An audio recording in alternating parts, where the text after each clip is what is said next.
งมาเอาสู่เยาเฮาเลยยานพันยามเมื่อสายสิ้นดังหักเฮาขาดนางเอ่ยอย่าปันเสอไม่เมาให้ก้อมกบเฮายานอยู่โศกำนาผัดยานลูกเมมาเขาคืนซึ่งเป็นนั้นทุกก่อยายามปี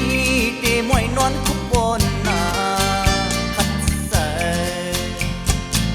อย่าปันให้ลองเมลุกซ้อมอยู่เมื่อการตาพุ่นคือนา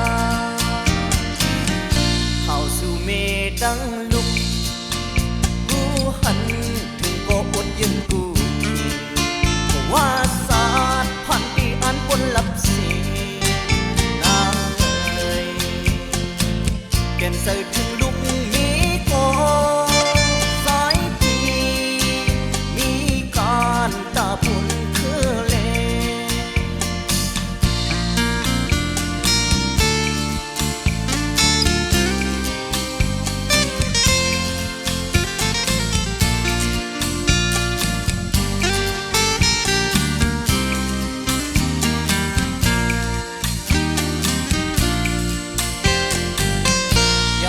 ให้นางเอ่ยเยินเสอคอยโคตรยืนว่าไม่เลิศ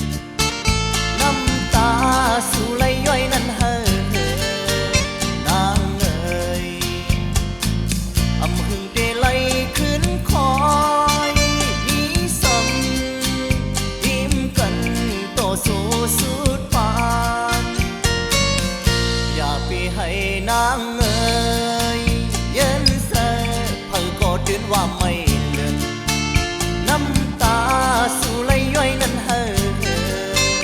นางเอ่ย